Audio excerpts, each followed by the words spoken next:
રાષ્ટ્રભક્તિ પણ આપણા હૃદયમાં હોવી જોઈએ.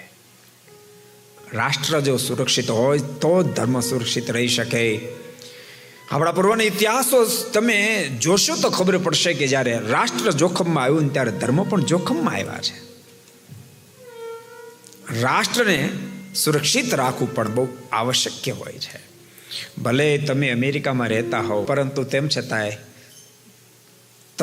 તમારા મનમાં એમ જ મનાય છે કે હું ભારતીય છું, ભારત મારો દેશ છે. ભલે અહીંયા તમે સિટીઝન થઈ ગયા હોવ તો સિટીઝન અમેરિકાના, પણ હૃદયમાં એમ છે કે હું ભારતનો છું. સાચું ખોટું કહો હે.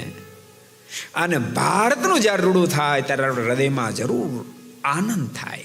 अगर ये वीडियो आपको पसंद आया हो तो लाइक करें और शेयर करना मत भूलिए. सब्सक्राइब करें सरदार कथा चैनल को और बेल आइकॉन पर क्लिक करना मत भूलिए लेटेस्ट वीडियो सबसे पहले पाने के लिए.